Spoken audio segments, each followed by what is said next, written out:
Grove, central southern Montana, in the spring of 892 of the Common Era, and begins walking toward Alabama. As he leaves his earth floor, he walks north and east and begins to talk openly to birds and beasts and wind. He shares with them the stories of his nation and his people, and they in turn and kind share the stories of their being and gatherings. Choctaw Wedding. Blessed be the man who dies before he dies. Blessed be the woman who perishes on her wedding night. I took her to an altar of cornmeal where she broke me, unsealed me, and made me tremble, bruised, stoned, and ruined, like the sun locked up, like the heart of a lion, reined in and pitted, dug in and fitted against his will into the larger plan of holy Zion. Blessed is the woman whose navel unravels, whose need traces the people back to a pumpkin seed. Blessed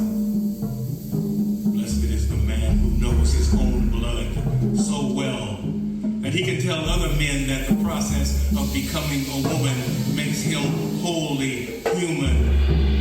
Everything is waking up. Everything is waking up. The crow blows down the gap in the wind. The mustard seed spots the corn being born and clings to the spirit of becoming. The jay stands up and talks to the snake maiden on the snake mountain. Blessed is the man who signs his name in bone, whose signature sings and inscribes spring. Blessed is the woman who shields the world against the rage of the people when they are frightened and alone and being baked between two hot stones, when their crooked mouths are being straightened in the smoke. Blessed is the woman who washes her face in the presence of coyote, who eats black meal and assimilates one dark corn message, who blows it out through the old hole in her belly and then sends it back to the soil. Everything is waking up. The man who met the red deer is here. He's here. He walked all the way from Montana using a red bandana for his bedding. He came to see the Choctaw Wedding of the locust man and the spider woman, of the antelope woman and the eagle man, of the young humpback flute player and the ancient soothsayer, of the hot ember and the sandstone, of the icicle boy and the horned toad, of holy oil and the milkweed, of the wild grain and the bamboo reed, of the bean house and the copper tooth, of sunrise and the water moon, of bighorn sheep and blue earth, of the black seed girl and the deep well, of the squash flower and the sagebrush, of the humming bird and the mountain lion, of medicine wheels and sun shields, of midnight and high noon, of cocoon and universe, of precious salt and pilgrim. Everything is waking up. Everything is waking up. Everything is waking up.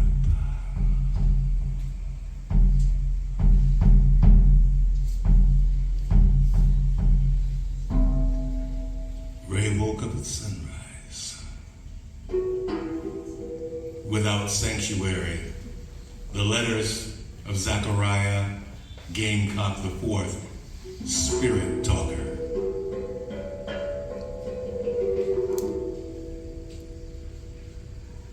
Spirit catching.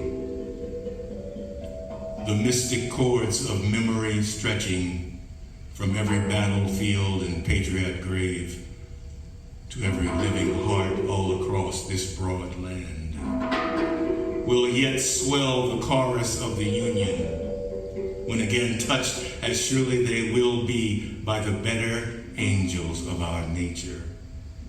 For if destruction be our lot, we must ourselves be its author. As a nation of free men, we must live through all times or die of suicide. Abraham Lincoln, the first inaugural address, March the 4th, 1861. Letter 1. Dear Mr. Lincoln, clear down to the deepest parts of the water, and even deeper than that, I see myself reflected back to me. It is a sight that means nothing. It has no meaning beyond the dead image of slave, dark misfit, menaced by everything and everyone, and at the same time menaced to society. I am marooned. Mr. Lincoln, I see you, I feel you brooding and alone in that big White House in Washington. I hear you speaking to your brothers, some bonded by blood, some wedded to ideals that transcend time and place, some beaten down to fine dust on the charnel steps that mark surrender, some plotting a supremely mean-spirited revenge against me.